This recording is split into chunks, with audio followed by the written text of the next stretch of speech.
Friends, welcome to my channel Bhautiki Pathshala. आज जो है वो अपने लॉन्ग टाइप के सीरीज का तीसरा प्रश्न लेकर आ रहे हैं जो आपके बोर्ड के एग्जाम के लिए काफ़ी महत्वपूर्ण है ना। इसको अच्छे से आप लोग समझिएगा और समझने का प्रयास कीजिएगा, है ना।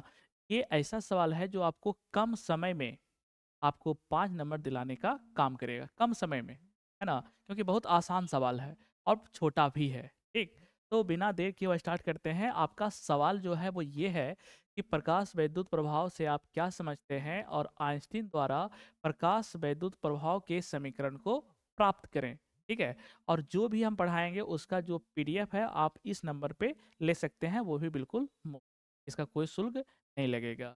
तो स्टार्ट करते हैं प्रकाश वैद्युत प्रभाव।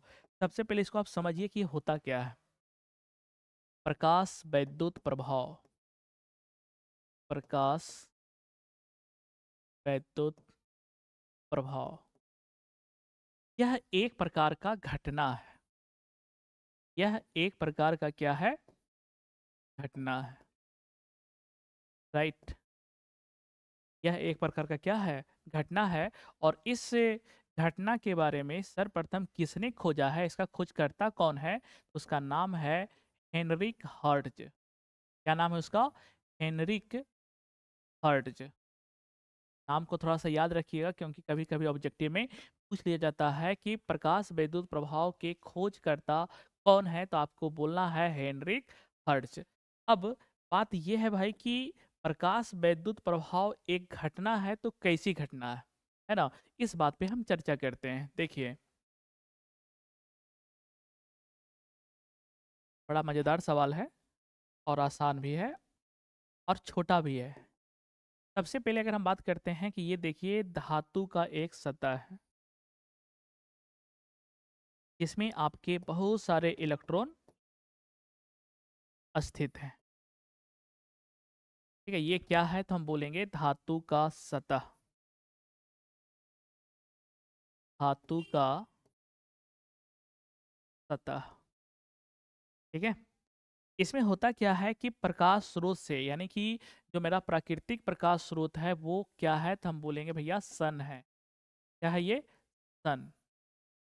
और सन को हम बोलते हैं प्रकाश स्रोत। इससे जो किरणें निकलती है, इससे जो प्रकाश निकलती है उसको हम बोलते हैं आपतित प्रकाश। क्या उसको बोलते हैं? आपतित प्रकाश, है ना। यहाँ से जो प्रकाश आ रही है, आने वाली प्रकाश को हम क्या बोलते हैं? आपतित प्रकाश। बिल्कुल अच्छे से समझिएगा। और इस प्रकाश के बारे में एक राज वाली बात बताते हैं कि इसका जो आवृत्ति होता है ना, वो उच्च होना चाहिए। क्या होना चाहिए? इस घटना को करने के लिए आपतित प्रकाश का जो आवृत्ति है वो क्या होना चाहिए? उच्च होना चाहिए। क्या होना चाहिए भाई? उच्च होना चाहिए। उसके बाद एक बात और है कि ये जो प्रकाश का जो कण है, प्रकाश जो छोटे छोटे कणों से मिल के बना होता है, उसको हम बोलते हैं फोटोन। क्या बोलते हैं? फोटोन। और हर एक फोटोन का अपना एनर्जी होता है। तो यहाँ से जो आपतित प्रकाश निकल रहा है, यानी कि यहाँ से फोटोन का पैकेट निकल रहा है। किसका पैकेट निकल रहा है? फोटोन का पैकेट। और उस पैकेट का कुछ एनर्जी होगा, है ना। तो हम बोलेंगे भैया यहाँ से फोटोन निकल रहा है और इस फोटोन का जो है वो आपका एनर्जी होता है। और वो कितना होता है? तो हम बोलेंगे E बराबर एच न्यू। इसको याद रखिएगा, E बराबर एच न्यू। यानी कि जो भी आपका प्रकाश आ रहा है, यानी कि उसको हम बोलते हैं आपतित प्रकाश। और उस प्रकाश का ऊर्जा होता है जिसको हम बोलते हैं E बराबर एच। क्या बोलते हैं? E बराबर एच न्यू, जिसको हम फोटोन की ऊर्जा के नाम से भी जानते हैं, है ना। तो आपतित प्रकाश का कुल ऊर्जा कितना हुआ? E। और E का फॉर्मूला क्या हुआ? H new. और उस E को हम एक और नाम से जानते हैं जिसको बोलते हैं फोटोन की ऊर्जा, है ना। यानी कि आपतित प्रकाश की कुल ऊर्जा कितना भाई? E बराबर एच, E बराबर एच न्यू, जहां पे H को बोलते हैं प्लांक नियतांक। प्लांक नियतांक, है ना। नियतांक इसलिए बोला गया है क्योंकि इसका एक कांस्टेंट मान होता है जो बदलता नहीं है, और वो ये होता है क्योंकि कभी कभी ऑब्जेक्टिव में पूछ लिया जाता है 6.62 गुने 10⁻⁻34 जूल सेकेंड। इसको याद रखिएगा। एच का मान कितना होता है? 6.62 इंटू 10⁻⁻34 जूल सेकेंड। ये किसका मान होता है भाई? प्लांक नियतांक का। उसके बाद अगर हम बात करते हैं कि ये न्यू क्या है, तो हम बोलेंगे न्यू जो है वो आपका आवृत्ति है। क्या है ये? आवृत्ति है, यानी कि इतना ऊर्जा के साथ ये प्रकाश कहाँ पे आके आपतित हो रही है, तो हम बोलेंगे धातु के सतह पर।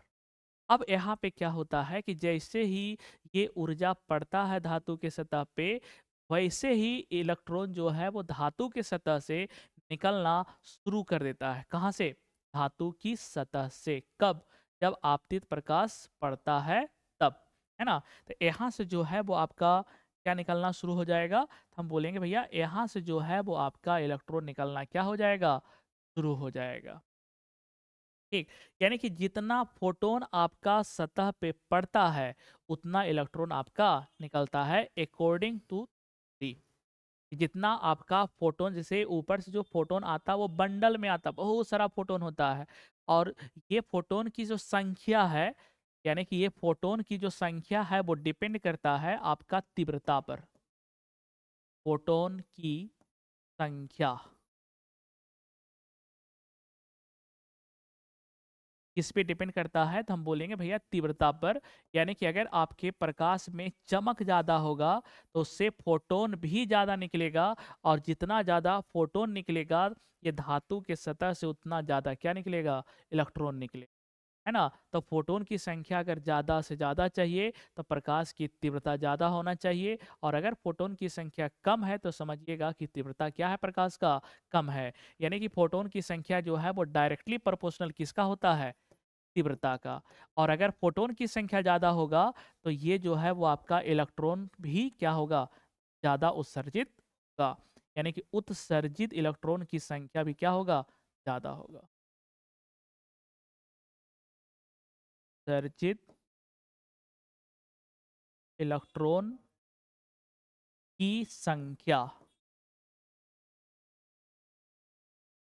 उत्सर्जित इलेक्ट्रॉन की संख्या डिपेंड किस पे करेगा, फोटोन की संख्या पे, और फोटोन की संख्या डिपेंड किस पे करेगा मेरे भाई, तीव्रता पे। किसकी तीव्रता? प्रकाश की तीव्रता। तीव्रता का मतलब होता है चमक।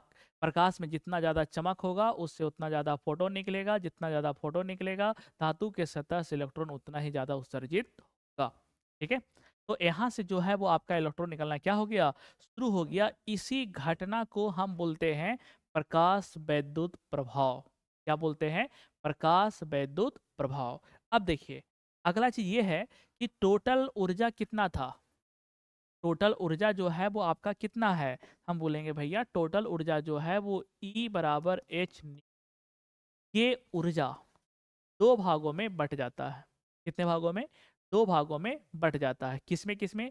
एक, धातु के सतह से इलेक्ट्रॉन को निकालने में, और जब ये इलेक्ट्रॉन निकल जाता है ना तो इसमें गतिज ऊर्जा होती है, अर्थात इलेक्ट्रॉन को गति देने में। ठीक है, तो यहाँ से इलेक्ट्रॉन को निकालना कार्य फलन कहलाता है। इलेक्ट्रॉन को निकालने में जो हम कार्य करते हैं उसको बोलते हैं कार्य फलन। तो टोटल ऊर्जा जो है वो कितने भागों में बट गया, दो भागों में। एक, धातु के सतह से इलेक्ट्रॉन को निकालने में, और दूसरा इलेक्ट्रॉन के गतिज ऊर्जा में। इसमें इलेक्ट्रॉन के गतिज ऊर्जा में। तो कुल ऊर्जा कितने भागों में बट गया, दो भागों में। पहला कहाँ पे, इलेक्ट्रॉन को धातु के सतह से निकालने में, जिसको हम शॉर्टकट में बोलते हैं कार्य फलन। और दूसरा इलेक्ट्रॉन के गतिज ऊर्जा में, क्योंकि इलेक्ट्रॉन निकलने के बाद जो है वो आपके गति में होते हैं। ठीक, तो कुल ऊर्जा जो है वो कितने भागों में बट गया भाई, दो भागों में बट गया। देखिएगा, जो आपका टोटल एनर्जी था वो कितने भागों में बट गया, टोटल एनर्जी कितना था, तो हम बोलेंगे एच न्यू। ये दो भागों में बट गया। एक, धातु के सतह से, धातु के सतह से इलेक्ट्रॉन को निकालने में।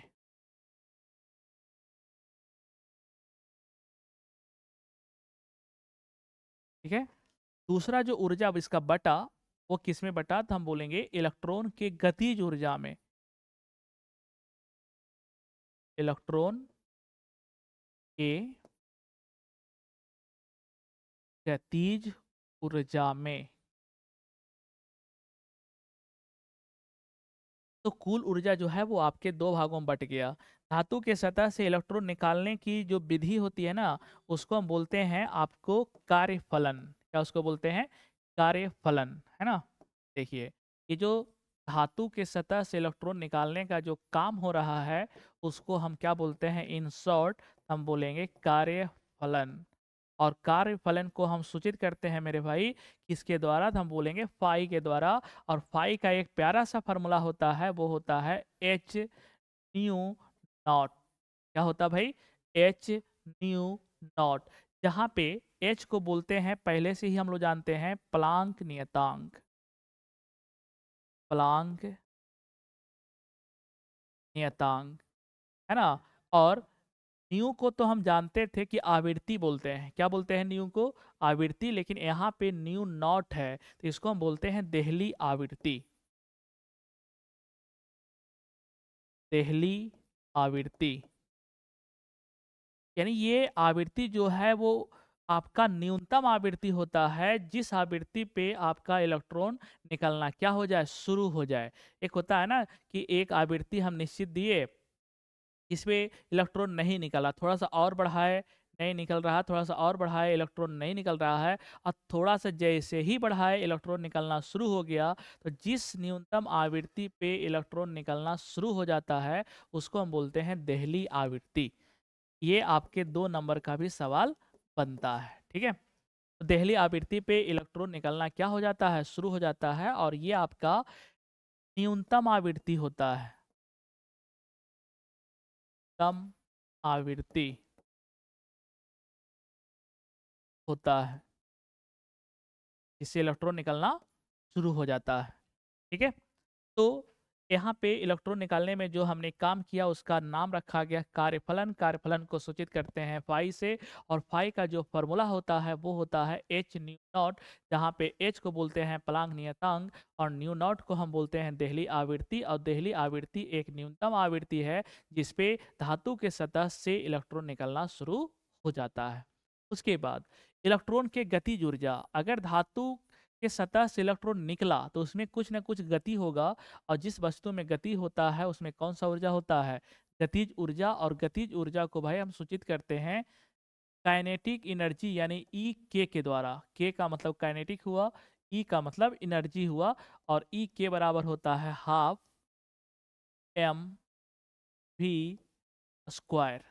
जहाँ पे एम क्या है? तो हम बोलेंगे एम जो है वो इलेक्ट्रॉन का मास है, इलेक्ट्रॉन का द्रव्यमान। और भी क्या है? हम बोलेंगे भैया भी जो है वो आपका इलेक्ट्रॉन का वेग है ना। तो कुल ऊर्जा जो है वो कितने भागों में बट गया? 2 भागों में। कौन कौन सा? एक कार्यफलन और दूसरा गतिज ऊर्जा। बस इसी को अच्छे से व्यवस्थित तरीके से लिखने के लिए हमको जो है वो बोर्ड एग्जाम कितने मार्क्स देता है? 5 मार्क्स देता है। ठीक। तो इतना समझने के बाद अब हम इसका शुरू करते हैं आंसर। आपको एग्जाम में अगर ये सवाल दिखे तो यहाँ से आंसर लिखना है। देखिए,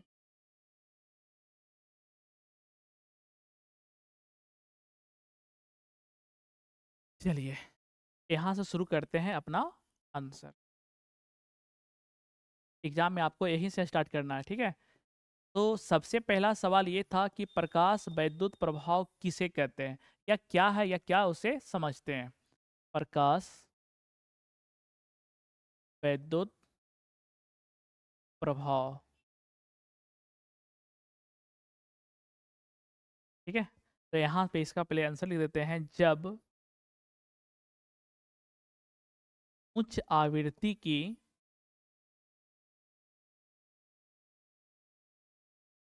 उच्च आवृत्ति की प्रकाश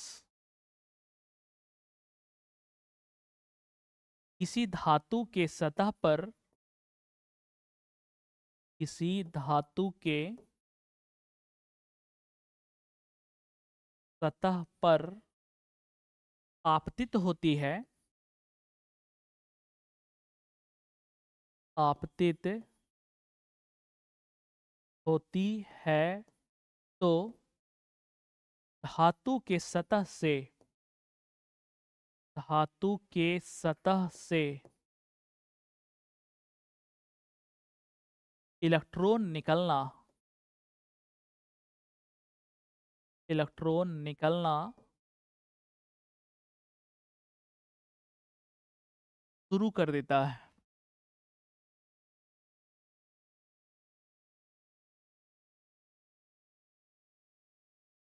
देता है। इस घटना को प्रकाश विद्युत प्रभाव कहते हैं।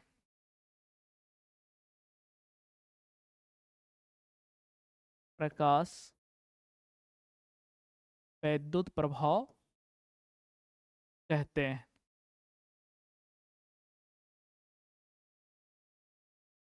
चलिए, अगर केवल आप एग्जाम में इतना भी लिख देंगे तो आपको 5 नंबर में 2 नंबर बड़ा आसानी से मिल जाएगा। इतना करने के बाद हम एक प्यारा सा डायग्राम बनाते हैं, जो डायग्राम ऊपर हम बनाए थे। एक बार और बना देते हैं, देखिएगा। सबसे पहले हम यहाँ पे क्या बनाए थे, धातु की सतह। ये क्या है भैया, तो हम बोलेंगे धातु का सतह है, धातु की सतह। ठीक है। उसके बाद अगर हम बोलें ये क्या है, बताइए, ये वाला जो है वो क्या है, तो हम बोलेंगे सूर्य है। और सूर्य को हम बोलते हैं प्रकाश स्रोत। क्या बोलते हैं, प्रकाश स्रोत। तो ये क्या है, तो हम बोलेंगे प्रकाश स्रोत। क्या है ये, प्रकाश स्रोत है ये। उसके बाद धातु के सतह में बहुत सारा इलेक्ट्रॉन उपस्थित होते हैं, लेकिन ये इलेक्ट्रॉन होते कहाँ पे हैं, तो सतह पर। जितना भी इलेक्ट्रॉन होते हैं वो आपके धातु के कहाँ होते, अंदर होते हैं, नहीं, ये इलेक्ट्रॉन जो है वो धातु के सतह पर होते हैं। तो यहाँ पे जो है वो धातु का सतह है, और ये जो है वो आपका क्या है, इलेक्ट्रॉन है। अभी ये इलेक्ट्रॉन जो है वो धातु के सतह पर है, ये निकला नहीं है। निकलेगा कब, जब प्रकाश स्रोत से प्रकाश पड़ेगा तब। तो अब क्या हुआ कि यहाँ से प्रकाश आ रहा है, यहाँ से जो है वो क्या आ रहा है, हम बोलेंगे भैया यहाँ से प्रकाश आ रहा है, और कहाँ पे पड़ा, हम बोलेंगे धातु के सतह पे पड़ा। कितना एनर्जी का प्रकाश आ रहा है, तो हम बोलेंगे भाई यहाँ पे जो है वो प्रकाश आ रहा है E बराबर एच, ई बराबर एच। और ये जो प्रकाश आ रही है उस प्रकाश को हम बोलते हैं आपतित प्रकाश। उसको क्या बोलते हैं, आपतित प्रकाश। आपतित प्रकाश, जिसका कुल ऊर्जा कितना है, तो हम बोलेंगे ई बराबर एच। कितना भाई, ई बराबर एच न्यू। यहाँ पे एच को क्या बोला गया था, प्लांक नियतांक। न्यू को क्या बोला गया था, आवृत्ति। और ई को क्या बोला गया था, ऊर्जा। किसका ऊर्जा, आपतित प्रकाश का ऊर्जा, या फोटोन का ऊर्जा, जो आपका फोटोन पैकेट पैकेट जो आ रहा है ना भर भर के, उसका ऊर्जा। अब ये प्रकाश जैसे ही धातु के सतह पे पड़ा, ये इलेक्ट्रॉन जो है वो आपका निकलना क्या हो गया, स्टार्ट हो गया। ये क्या निकल रहा है भाई, इलेक्ट्रॉन निकल रहा है बहुत सारा, और इस इलेक्ट्रॉन का जो है कुछ द्रव्यमान भी है और कुछ इसका वेग भी है।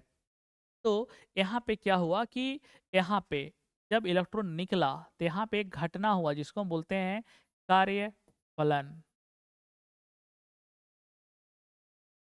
कार्य फलन, धातु के सतह से इलेक्ट्रॉन का निकलने का जो काम है, इलेक्ट्रॉन को निकालने में जो ऊर्जा खर्च होती है, उसको हम बोलते हैं कार्य फलन। कार्य फलन को हम सूचित कैसे करते हैं, तो हम बोलेंगे फाई के द्वारा। और फाई का जो फॉर्मूला होता है भाई वो क्या होता है, ऊपर बता चुके हैं, एच न्यू नॉट। जहाँ पे न्यू नॉट को हम बोलते हैं देहली आवृत्ति। और ये आवृत्ति जो होती है वो न्यूनतम आवृत्ति होती है, यानी कि जिस न्यूनतम आवृत्ति पे इलेक्ट्रॉन निकलना शुरू कर देता है उस आवृत्ति को हम बोलते हैं देहली आवृत्ति। ठीक है, अब यहाँ पे इलेक्ट्रॉन निकल रहा है, ध्यान से देखिएगा। यहाँ पे जो इलेक्ट्रॉन है वो क्या हो रहा है, निकल रहा है। कितना वेग से निकल रहा है, हम बोलेंगे भैया भी वेग से निकल रहा है। कितना वेग से निकल रहा है, भी वेग से निकल रहा है। और इसका जो द्रव्यमान है वो कितना है, हम बोलेंगे m। इलेक्ट्रॉन का द्रव्यमान कितना, m। तो बताओ कि यहाँ पे जो गतिज ऊर्जा हुआ, गतिज ऊर्जा को सूचित कैसे करते हैं, तो ई के द्वारा। और ई के का फॉर्मूला क्या होगा, हाफ m भी स्क्वायर। तो ये जो मान आ गया वो किसका मान आ गया, तो हम बोलेंगे गतिज ऊर्जा का। और ये जो आपका फॉर्मूला दिख रहा है ये वाला, ये किसका है, तो हम बोलेंगे भैया कार्यफलन का। किसका है ये, कार्यफलन का है। तो कुल ऊर्जा जो है वो कितने भागों में बट गया, दो भागों में बट गया। किसमें किसमें, एक आपका हो गया कार्यफलन और दूसरा हो गया गतिज ऊर्जा। ठीक, उसके बाद इसमें थोड़ा सा इंट्रोडक्शन पार्ट लिख लेते हैं हम। देखिए इंट्रोडक्शन कैसे लिखते हैं, ये देखिए। जब धातु की सतह पर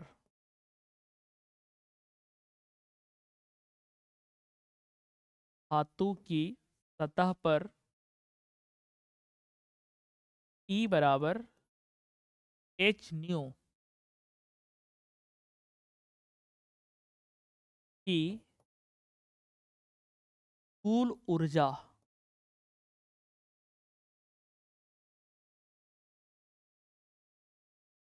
पड़ती है, तो ये जो है बिल्कुल अपना लैंग्वेज में लिखना चाहिए, है ना, किताबी भाषा का प्रयोग ना करें। जब धातु की सतह पर E बराबर एच न्यू की कुल ऊर्जा पड़ती है, तो यह ऊर्जा यह ऊर्जा दो भागों में बट जाती है। दो भागों में बट जाती है।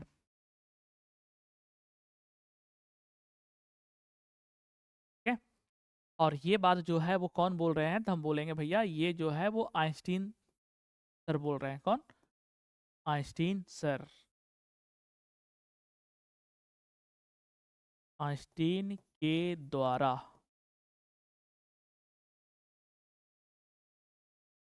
लिख दीजिएगा, द्वारा प्रकाश वैद्युत प्रभाव का समीकरण।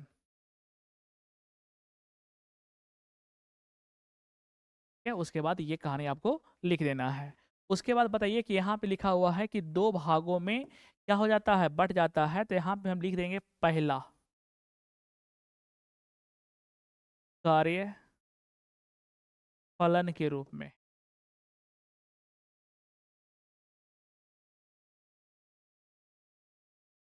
कार्यफलन के रूप में। और यहाँ पे ये भी लिख देंगे कि कार्यफलन का जो फॉर्मूला होता है वो आपको क्या बताया गया है, तो हम बोलेंगे भैया कार्यफलन को सूचित करते हैं फाई के द्वारा। और फाई का फॉर्मूला क्या होता है, एच न्यू नॉट। क्या होता है, एच न्यू नॉट। जहाँ पे एच को क्या बोला गया था, प्लांक नियतांक। प्लांक नियतांक का जो मान होता है वो कितना बताया गया है, 6.62 गुना 10⁻⁻34 जूल सेकेंड, है ना। इसका एसआई मात्रक भी आपको ध्यान में रखना है और इसका मान भी आपको ध्यान में रखना है। तो बताइए कि ये जो है वो किस रूप में हो गया, कार्यफलन के रूप में। और दूसरा जो है वो आपका किस रूप में हो गया, हम बोलेंगे गतिज ऊर्जा के रूप में। गतिज ऊर्जा के रूप में।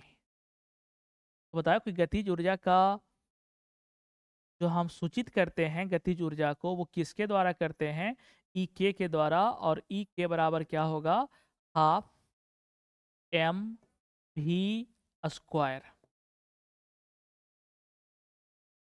तो कुल ऊर्जा जो है वो कितने भागों में बट गया, दो भागों में बट गया। किसमें किसमें, पाई बराबर एच न्यू नॉट और ई के बराबर हाफ m भी स्क्वायर। अब क्या करना है, यहाँ पे आपको लिखना है नौ। नौ का मतलब होता है अब। यहाँ पे लिखना है नौ, NOW। ठीक है, यानी कि कुल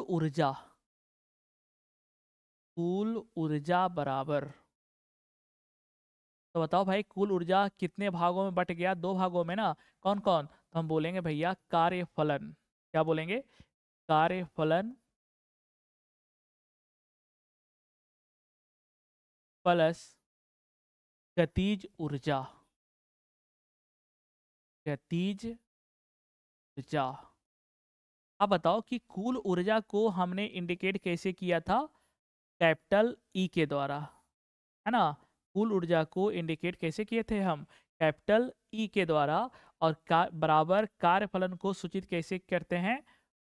पाई के द्वारा। और गतिज ऊर्जा को सूचित कैसे करते हैं? हम बोलेंगे ई के द्वारा। के का मतलब हो गया काइनेटिक और ई का मतलब हो गया एनर्जी। यानी ई बराबर जो है वो आपका एक प्यारा सा समीकरण निकल के आया, जिसको हम बोलते हैं ई बराबर फाई प्लस ई के। ई का मतलब टोटल एनर्जी, फाई का मतलब कार्यफलन, और ई के का मतलब हो गया गतिज ऊर्जा। अब बताइए आप कि लगता है कि ई बराबर कुछ आपको बताया गया है। क्या बताया गया भाई? हम बोलेंगे भैया आप ही बताए थे, ई बराबर होता है एच न्यू। हाँ कि ना? यहाँ पे न्यू जो है वो केवल आवृत्ति है ना। किसका? आपतित प्रकाश का।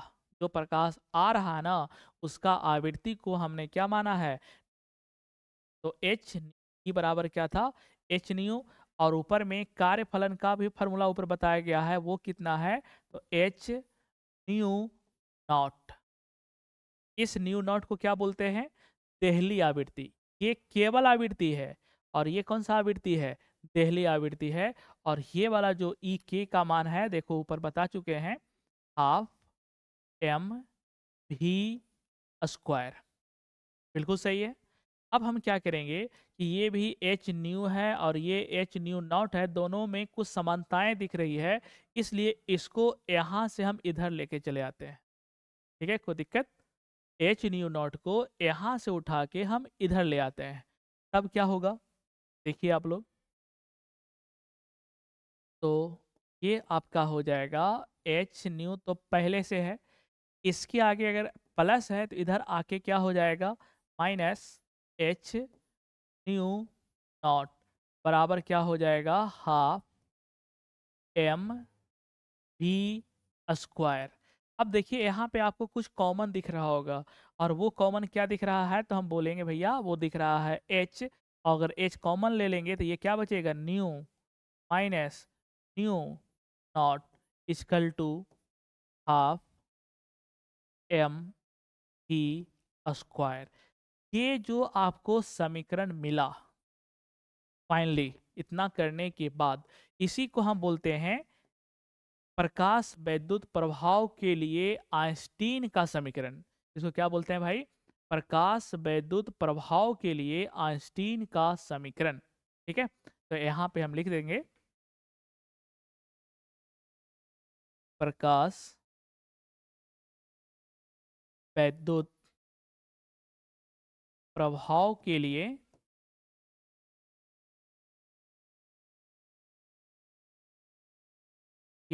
आइंस्टीन का समीकरण।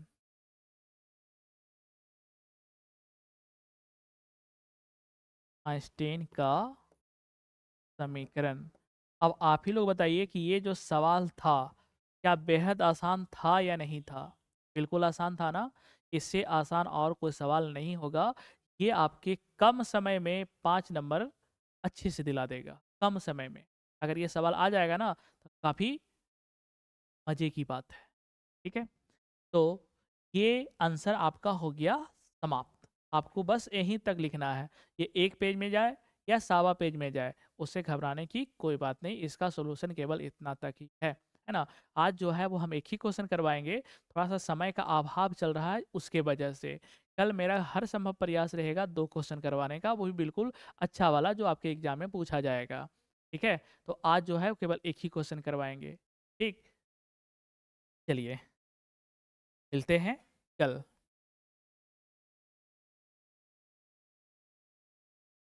और लास्ट में जो है वो हम एक स्माइली फेस बनाते हैं। ये स्माइली फेस जो है वो पॉजिटिव एनर्जी देता है। ठीक है, चलिए बाय बाय।